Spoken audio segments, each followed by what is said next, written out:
So PSG are champions once again of the Champions League, but I doubt they could do that here in South America. We're back for another episode of the Sudamericans Podcast, and I'm here with a guy that I know really loves the Copa Libertadores, which is our theme for today. Martin, what's your feeling towards the Copa, man? What can I say about the Copa, man? It's the best competition in the world. I mean, what can we say about the Copa? I mean, I close my eyes and I just think about the whole stadium, the Campeón del Siglo stadium, getting absolutely crazy at their players looking for a win against Flamengo back in 2017, for example. We're going to talk about that, but first of all, let me tell you, I'm really good. I'm really happy to be here. And I wanted to ask you, how are you doing, man? I'm fine. I'm ready to talk about the best tournament in the world. Anyways, eu sou o Roger. José Martin. And we are Sudamerican.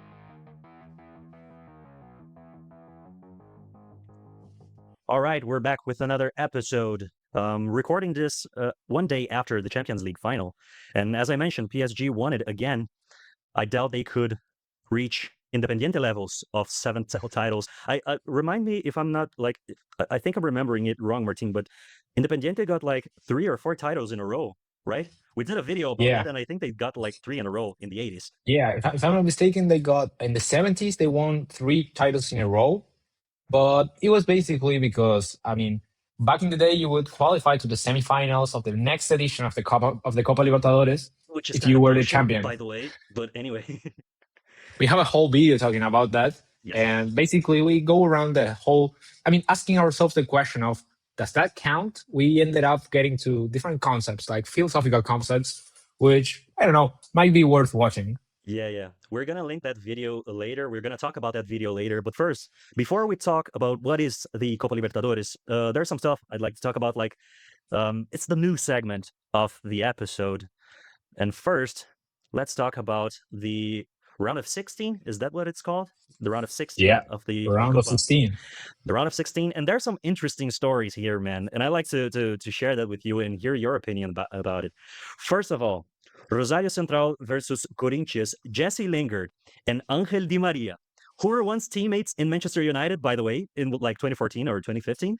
But now they're going to be facing each other in Gigante de Arroyito in Rosario. What an amazing time to be alive. I always ask myself, like, do these players like get along with each other? Like, is Jesse Lingard actually like seeing Di Maria and saying like, hey, how are you doing, man? Like, it's been a long time. Or are they like just like, oh, hi? Perhaps they like text each other before the game. You know, like, hey, great game, man. I don't know, man. I don't think like Angel Di Maria is like, I don't know. I just don't imagine Angel Di Maria like knowing how to speak English, to be honest. And Jesse Lingard definitely doesn't speak Spanish either. So I think that their relationship must be like super distant, to be fair. Yeah, probably. Actually, it's funny. Like, not funny, but I really admire that Di Maria returned to Rosario to play the Libertadores, man. That's really like commendable, you know. And besides that, Marco Ruben. Do you know who Marco Ruben is? Of course, man.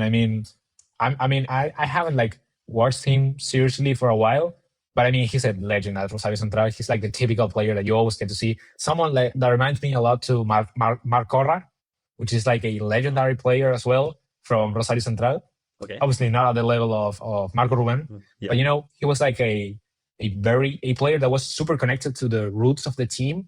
And also he has like a hell lot of style. Like he uses, like he was rocking that mullet for a long time now. Yeah. He was like so technical, so tactical, and like true leader, you know?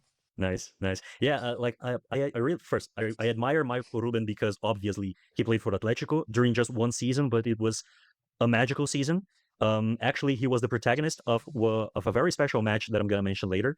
But he retired twice and got out of retirement twice just to keep playing for Central, man. That's really like commendable, you know. And he came back to play with Di Maria in the Libertadores. So Marco is such a legend, man. And if I'm not mistaken, he is the all-time top scorer for Rosario.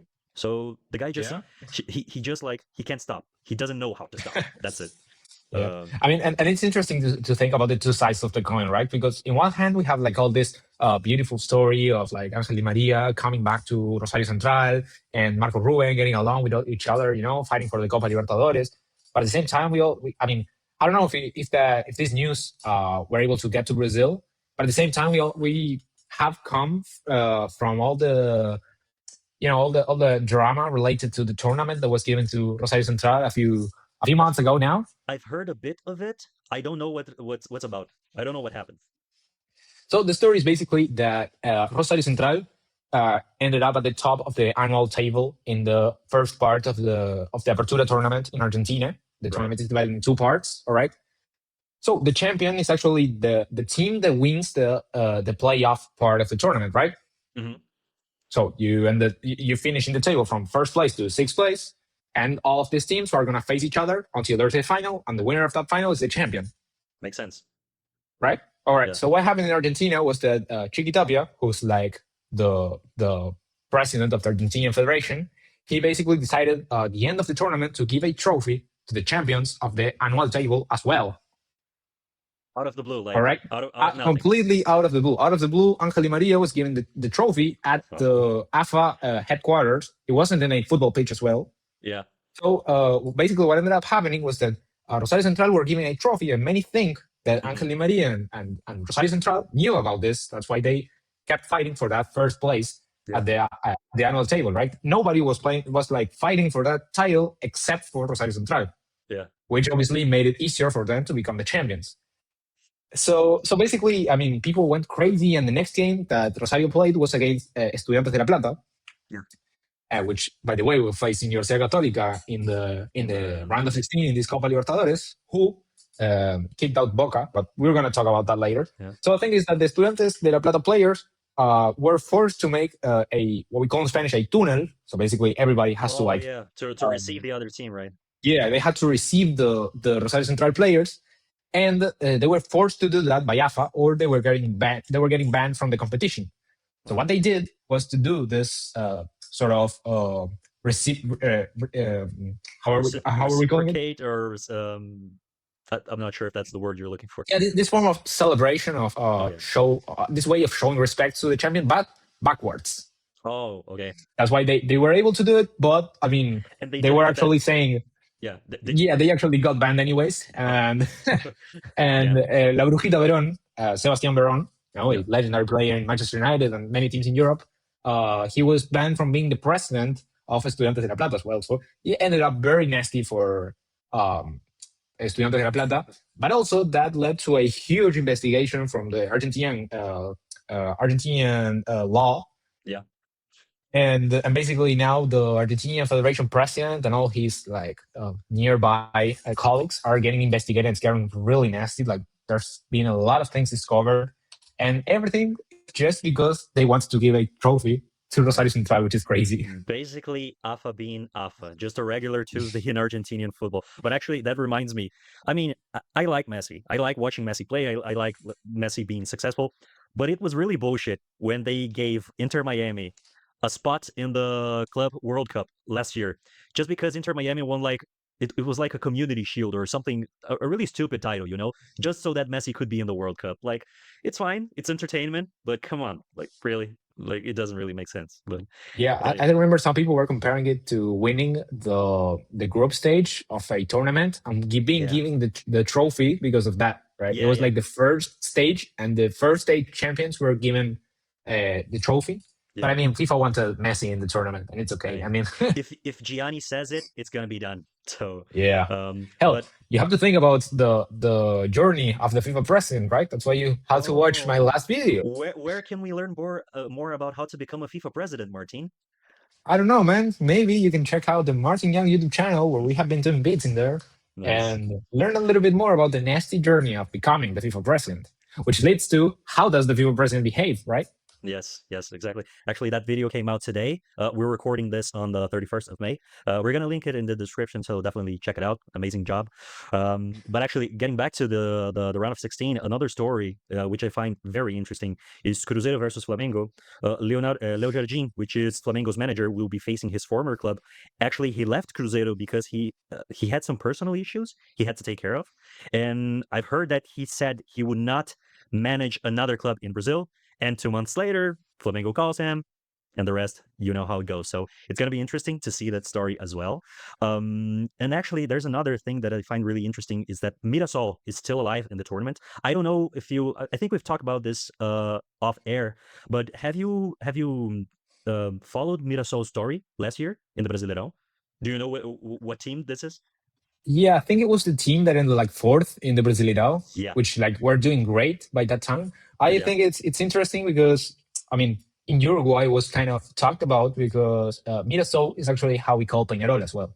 really. It's like Mancha and also like journalists and stuff like that sometimes call it like El Conjunto Mirasol, which is like the Mirasol team, and basically that's Peñarol. But Mirasol is actually another team from Brazil.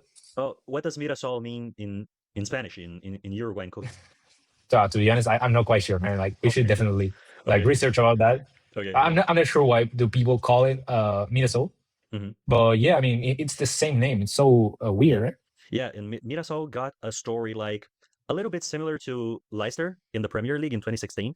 It's a team that came out of nowhere, a small team from a small town in São Paulo, in the São Paulo state, and they really clicked together, man. And they got to the Libertadores, and people thought, okay, they're gonna fall in the group stage, and now they're in the round of 16, and they're gonna face LDU again in the altitude of Ecuador. So I'm happy to see them still alive. They are in a really shitty position in Brasileirão. Oh yeah.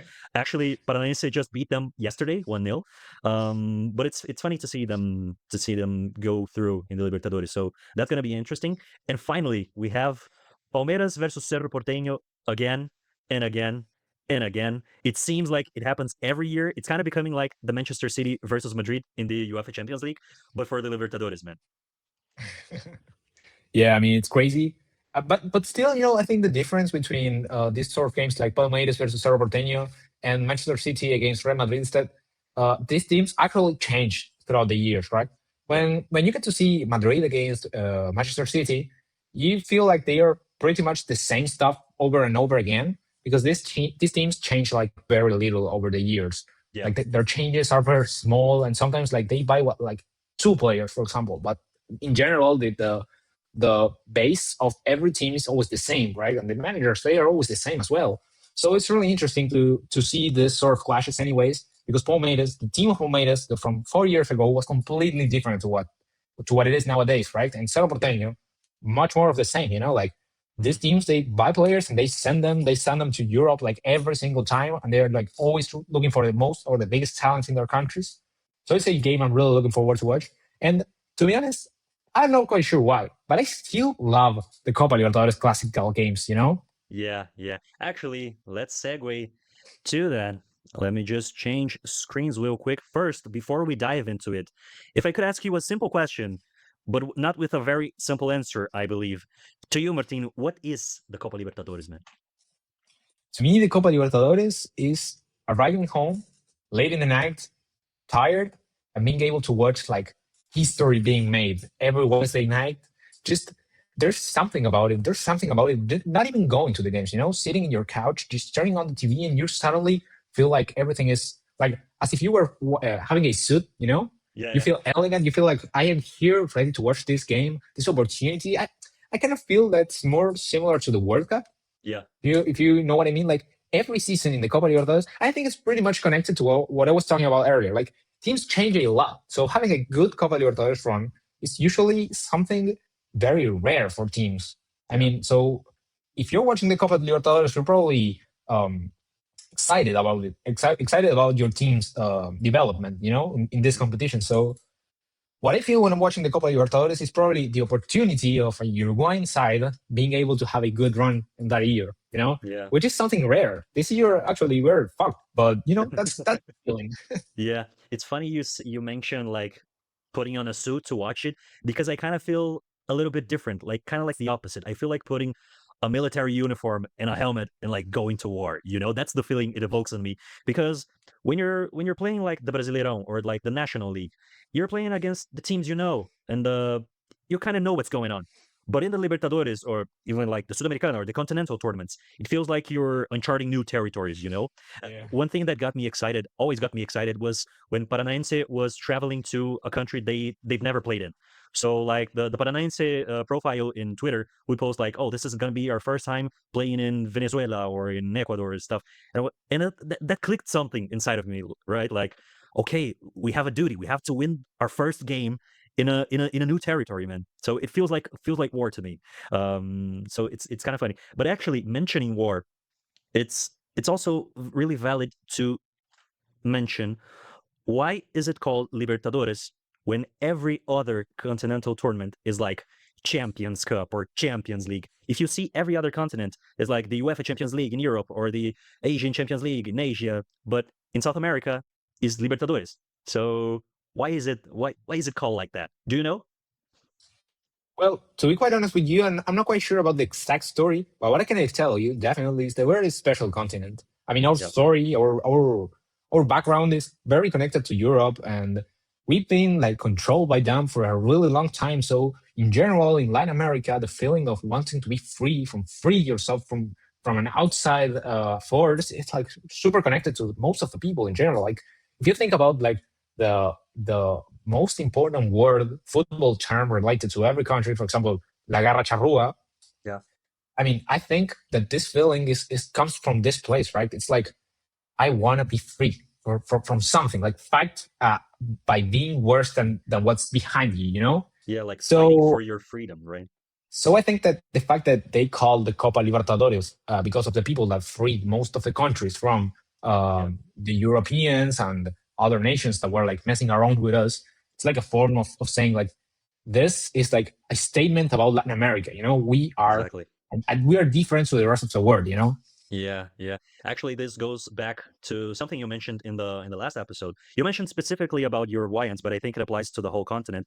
Like, there's an element of suffering in our football culture, right? And we fight for our freedom. We suffer and we fight and we got liberated, man. Actually, if you don't know, for the people who are watching this that don't really know why is it called Libertadores, it's an homage. It's a paying respects to the historical figures who liberated South America. Like actually it's kind of tiny, so I can't really read it, but I remember like Simon Bolivar and Juan Jose San Martin, San Martin. That's exactly right. San Martin, Higgins, O'Higgins, Dom Pedro I for Brazil. So these and many more. These are just and four. Uruguay we have Jose Gervasio Artigas, How is it? Jose Gervasio Artigas, Oh, okay, okay. Artigas. Um, but Martin, the San Martin always played a part in Uruguay's independence, or no, just Argentina.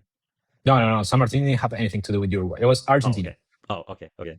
But I mean, Artigas didn't either, and he wanted like something different. But anyways, we use Artigas as our okay, national hero because I mean the one that should have been our national hero joined a political party at some point of his life, so it okay. wasn't like uh, you know let's say like not affiliated to a specific party. You know what I Yeah, mean? yeah, Like yeah, yeah, yeah, yeah. it didn't represent everybody because of Okay. that, symbolically speaking. Yeah, he participated, but was not that like really important or Yeah, like yeah, okay, yeah, okay.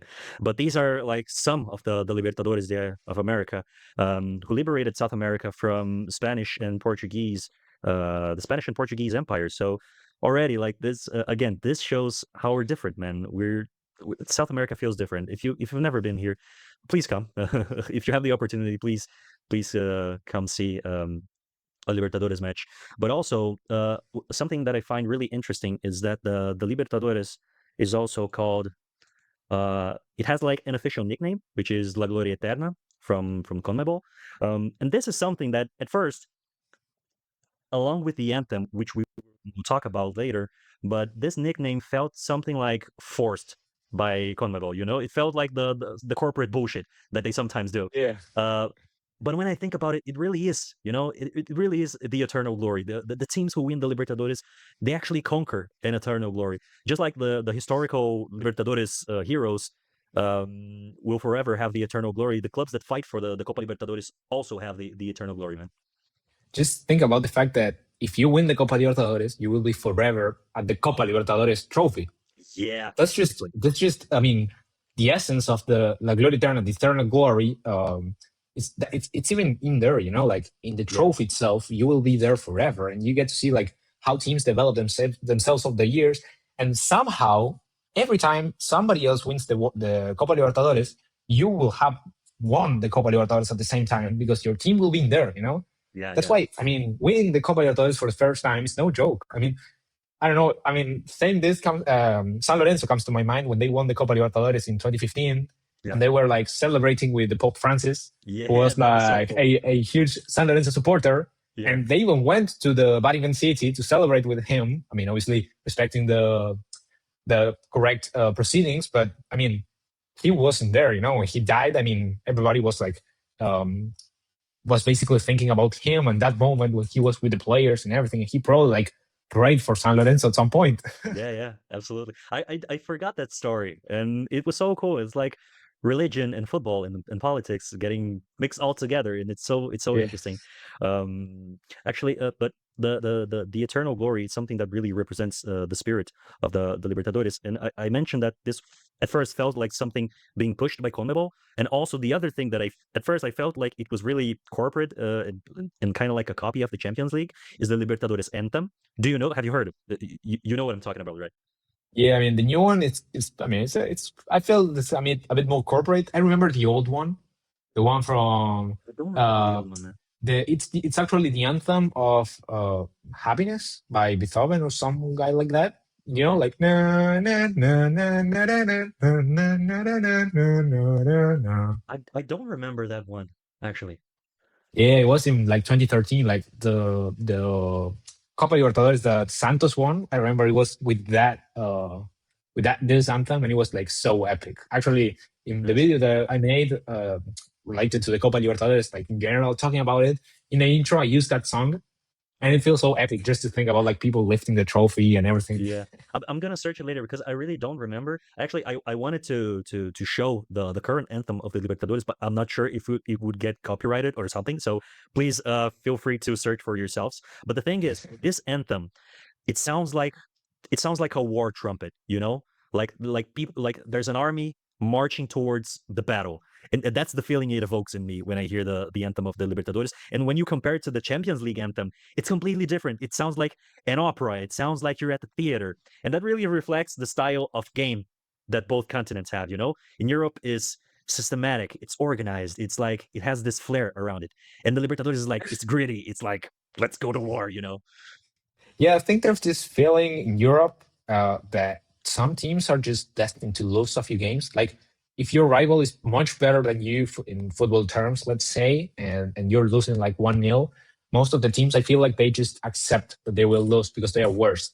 But Hmm. in Latin American football, I mean, there's not this sort of humility, Like we aren't that humble. Maybe you can use another term for it, but what I mean is we won't accept that we lost until the final whistle. Yeah. And sometimes not even with the final whistle. Like I remember about Palmeiras Peñarol, Hmm. where Felipe Melo was punching some Peñarol players and everything. I Yeah. mean, that was the perfect example because the Peñarol players were clearly worse than Palmeiras. Hmm. Still, they like were angry about the result, about how things went, and they were just going to fight with the Palmeiras players because they weren't like able to accept the loss. Yeah. That's the feeling of the Copa Libertadores. It's just a war, yeah, as you say. Yeah, there's the thing. Like last episode, we mentioned that besides the match happening inside the pitch, there's the match happening in the stands.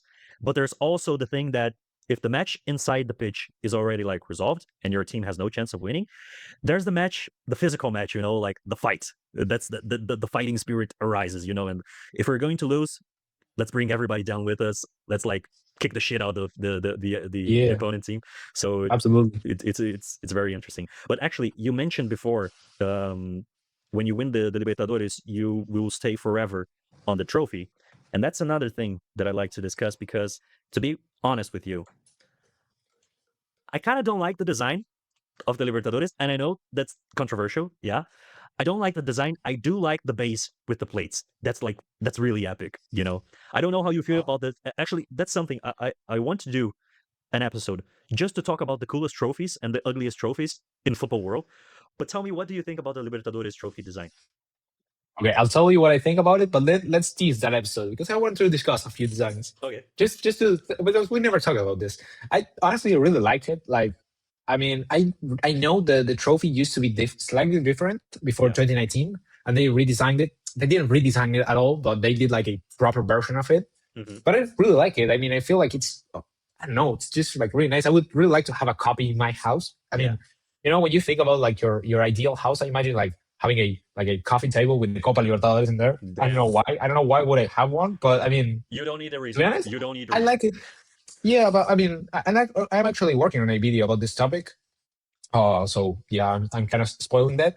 But I mean, I think that the design of the trophy itself, maybe I agree with you. I don't like it that much, but I cannot stop looking at it from a symbolic perspective, right? Yeah, I mean, as a symbol, I really like it because I really like the Copa Libertadores, and especially I really like what it means for me. yeah. So I cannot like divide those two things. For me, the design is the value of it. So I just cannot stop like for a second to Seeing look it. at the design Yeah, itself. You know?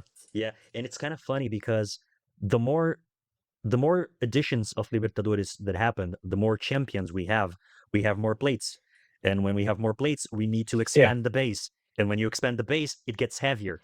So it's kind of like Yeah. as history goes on, it becomes more and more difficult and heavier to win it, you know? Like it means Yeah. more. It's kind of like perhaps it's the only tournament in the world that becomes even more important every edition Yeah, it happens, you know? you're basically carrying more history in your hands Exactly. the Exactly. longer it exists. Exactly. Yeah, that's crazy. I can. I mean, I think it's crazy when you look at photos of old Copa Libertadores. I mean, old Copa Libertadores teams winning the Copa, Yeah. and the trophy is like tiny because yeah, it Yeah. has like only one piece of wood where the Yeah. plates It's are only because one I mean it line wasn't. around it. Yeah. Yeah, I mean, and when you watch the Copa Sudamericana, which only exists since 2005, if I'm not mistaken, Yeah. I uh, think so.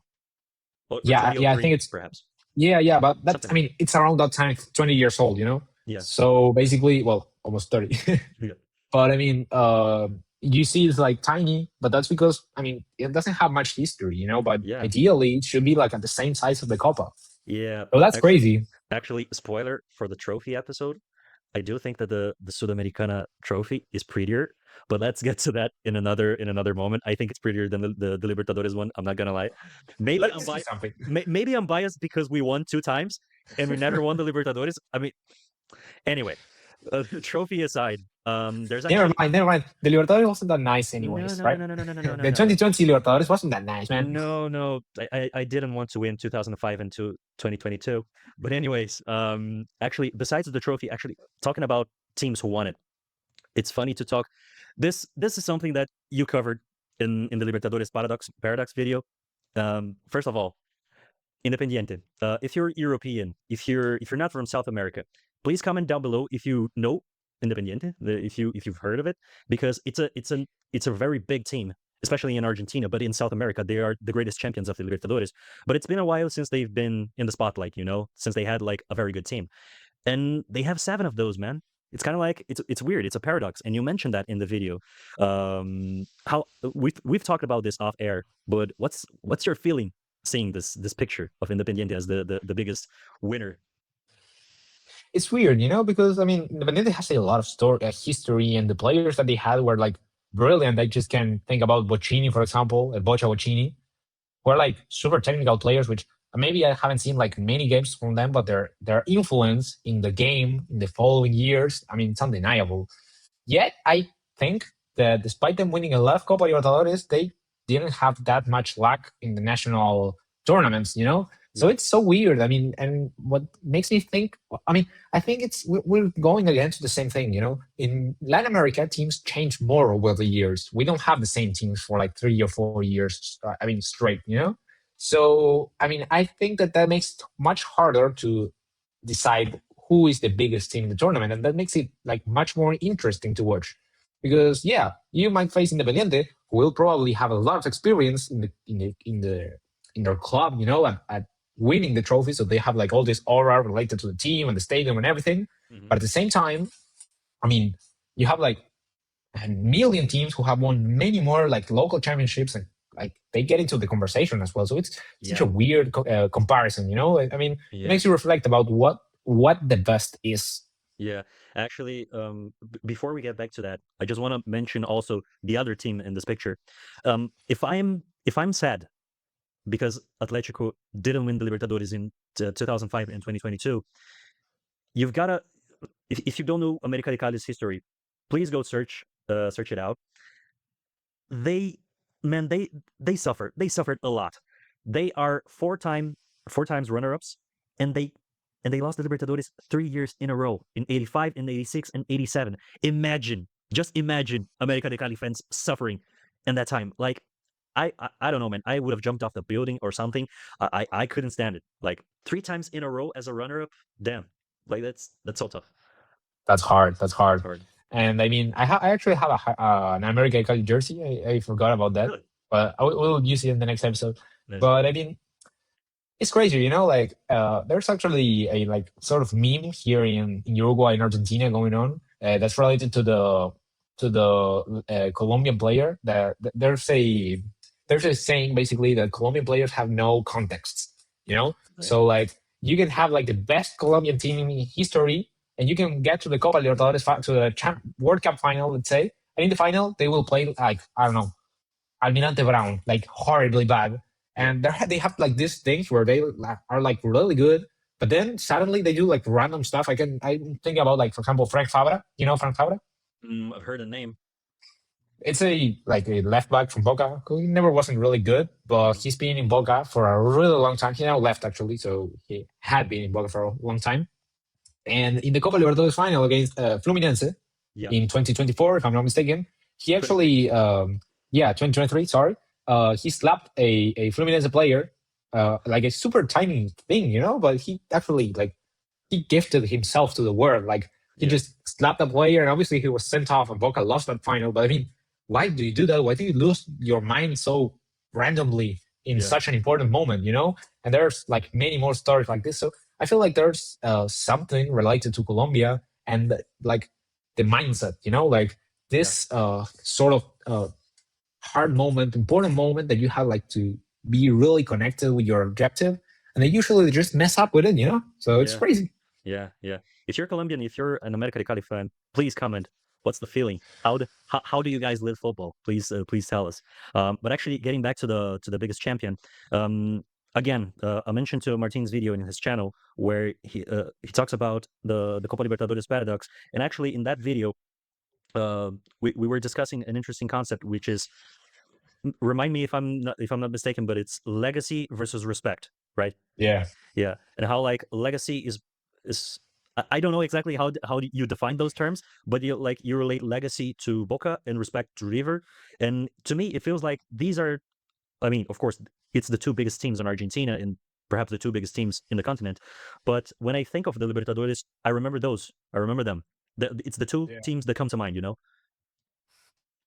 Yeah, I mean, and actually, it makes sense because the most watched Copa Libertadores final in history was actually Madrid in 2018 when Yeah, they both faced each other. But I mean, they have. I think, to be honest, I think I'm more about Boca in the Champions League, in the Copa Libertadores than River Plate, mhm, mostly because they basically won the 2000s. Like at the beginning of the century, they were just like winning everything. yeah, And I mean, they lost a final against, if I'm not mistaken, oh man, I forgot.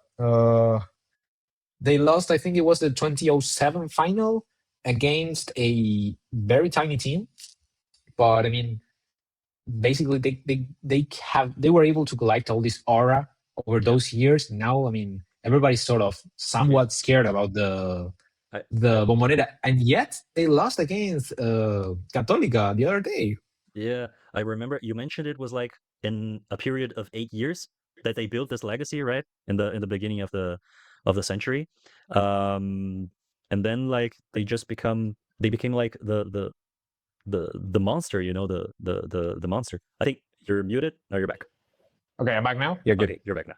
Yeah, Okay, so perfect. they build this history and they carry on till this day, But it's funny you mentioned the Boca versus River final in 2018. I was gonna mention that because, and I remember the media calling it La Final del Fin del Mundo because it never happened in history, and it was it was going to happen on the last year that the final was being played in two matches. Two legs. In two Yeah, legs, exactly, because starting 2019, it was going to be like neutral grounds, only one match, and I yeah. feel like the writers, the gods of football, wrote that specifically match to happen that year. But it's funny because there was a lot of violence in the first game, and the second game was played in Spain, and we opened this episode talking about the Libertadores, man. They were the liberators from Spain, and we were playing the biggest Libertadores final in Spain. That's so ironic, man. That's so ironic. It feels like the spirit of suffering from South America. It's kind of it has an ironic tone to it. Yeah. But somehow I feel like also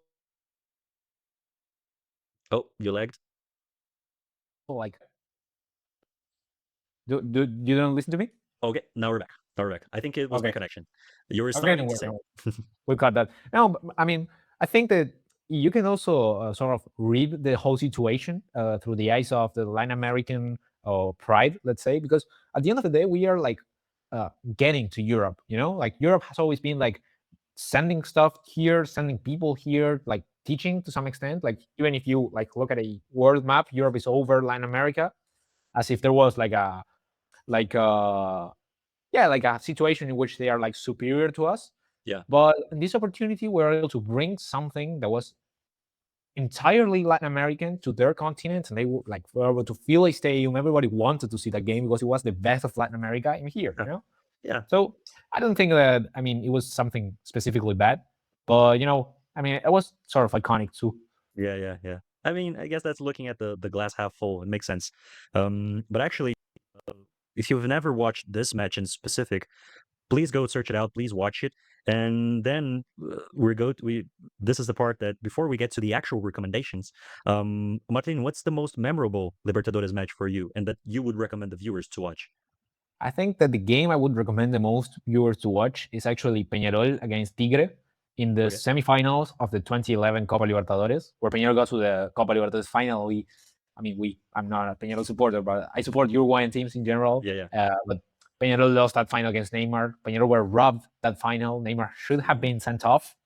That's a hot take, but I mean, you have to watch those two games: the game against Santos and the game against Tigre. The game against Tigre was crazy because I mean, it contains so much aura. Like Peñarol were about to get disqualified from the Copa Libertadores, and Tigre. I mean, Peñarol were winning, but Tigre had a last minute penalty, and the legendary Uruguayan striker called El Tanque Sisley, Hmm. he sent the ball to the fucking sky. I mean, he Yeah. had a terrible shoot, and yeah, that's how Peñarol got to the final. And I mean, if it wasn't because the referees were obviously um, biased for Neymar, I mean, I think Peñarol could have won that Copa. And Yeah. actually, talking about that, just a tiny comment before we get to your favorite game. Uh, I was thinking about this the other day. Like, I think that the day that Peñarol wins their sixth Copa Libertadores, I think that will be the best day in the history of Uruguay. Like, I don't think there's something more desired in Uruguay Mhm. than that. To be Really? completely honest with you, Huh. But actually, I would imagine that half of the population who support Nacional would not be very happy with that. you know, we have this tendency of balancing everything. So I'm pretty sure that if Peñarol wins a Copa Libertadores, Nacional will win the following one, as it happened in Nice. 1987 and 1988.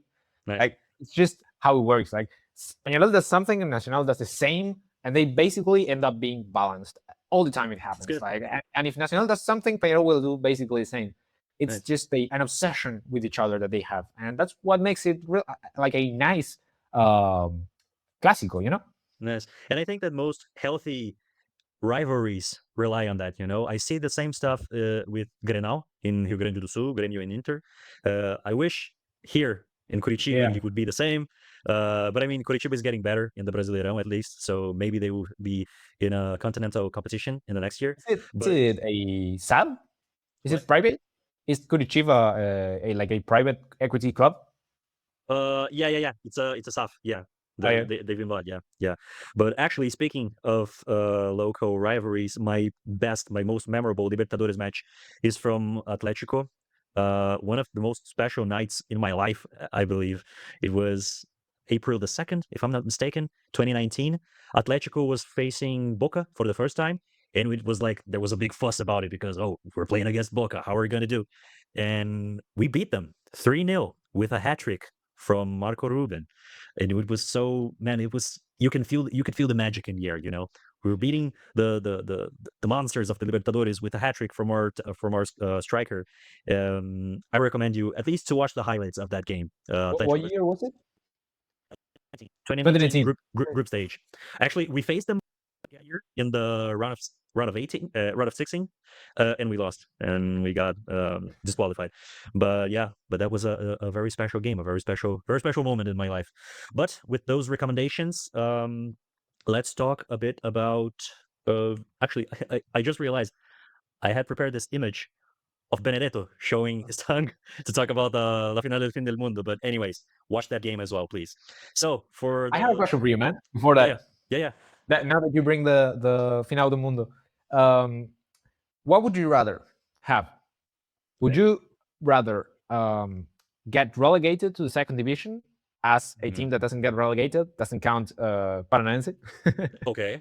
or would you rather lose the Copa Libertadores final against Curitiba?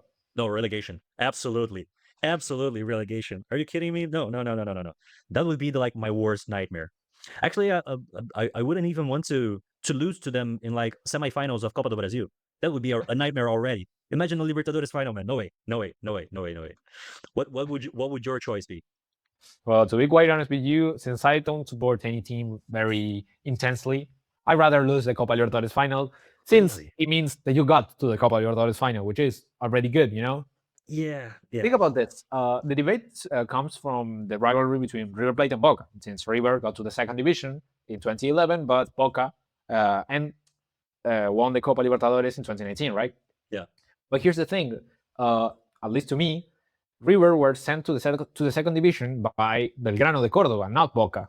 Instead, in the Copa Hmm. Libertadores final, the ones to get the trophy out of the Boca hands were River Plate, actually. So it's more of this is what they say. Getting to Yeah. second division isn't that bad because it's not your rivals, the ones that are sending you to the second division. Yeah. But still, I think I rather be in the Copa Libertadores final once in my life, Hmm. despite the fact that we might lose against our biggest rivals. Yeah. I mean, I respect that. I respect that opinion, but no way, man. I wouldn't choose that. I wouldn't choose that with a gun to my head. But anyways, let's go to the ending of this episode. Let's go to our final recommendations. Actually, for this episode, I would like to recommend a very interesting series. I think it's on Netflix, if I'm not mistaken, called Captains. I think it was from 2022, before the 2022 World Cup, if I'm not mistaken. And it follows the journey and the daily life of the captains of Croatia national team, which is Luka Modric, Thiago Silva as the captain of Brazil. There's also the captain of Jamaica, and if I'm not mistaken, Aubameyang for I forget which national team he represents, but Gabon, right? Gabon, exactly, Gabon. It's very, very, very interesting series. Very well produced. Check it out. I think it's on Netflix. Captains, especially now that we're in World Cup season, it's really fun to see. It's really interesting to see what's the role of the captain in a national team and how they conduct the relationships in the backstage. Besides the off the pitch. It's very interesting, very interesting. But what's your recommendation for today, Well, Martin? first of all, what you're saying reminds me a lot to the Francification of football, something we have been Oh, talking a little bit about recently. I don't know why, I don't know why, just I don't know why. But my recommendation, it's pretty related to what you're talking about, and it's actually the Uruguayan national team has been going through a lot recently, and there's a lot of theories and a lot of journalists that have been saying bad stuff about the team in general, where they think that there's a bad it's like bad energy in the place and everything. yeah, So basically, what the Uruguayan FA decided to do was to start blogging in yeah, the Uruguayan place. So yeah, I mean, there's these blogs in the official Asociación Uruguaya de Fútbol channel. It will be linked in the description, of course. And it's super interesting because it's so real, so authentic. I mean, the yeah, players they aren't even given like mics or anything. It's just the camera and some guy just talking about them. The players are like, man, are you gonna fucking record me for like 5 minutes here? And they're like, yep, we're going to do that. And you yeah, get to know like every single worker at the Predio Celeste, which is like the place where they train in Uruguay, as they hmm, decided to travel to America in like 10 days or something like that. Like way nice, exactly before the World Cup starts. So that's my nice, recommendation. The Asociación Uruguaya de Football blogs, really cool stuff. And it really hyped me up. Like I'm yeah, now very excited about the World Cup. yeah, And I really trust this team right now. Recently was discovered that Nathan Hernandez hmm, is now going to the national team, and some say that was because he might have been talking too much with media, oh, telling them stuff that was going on with the team on, private stuff. yeah, So he's not going, he's not traveling. I don't know, man. I mean, maybe without him, we're still going to be better. Yeah, yeah. But anyways, these are the recommendations for today's episode. The links will be in the description, or at least the names of it. I don't know if we can put a Netflix link in YouTube. But anyways, thanks again for watching this week's episode, people. We hope to see you in the next one. We're getting ready for the World Cup season, man. We're gonna have guests soon in a couple of episodes, and we're gonna dive deeper into this World Cup season. So we hope that you enjoyed. We hope that you stick with us. This was another Sudamericans podcast. Martin, thanks again, man. It's a pleasure, man. I hope you enjoyed as well my presence here. Yeah, I'm really looking forward to bring new people to the podcast and to talk about the World Cup and everything, man. I'm so excited. It's coming like in 10 days. Yeah, yeah. Let's go. Anyways, guys, thanks again. We hope to see you in the next one. Bye bye.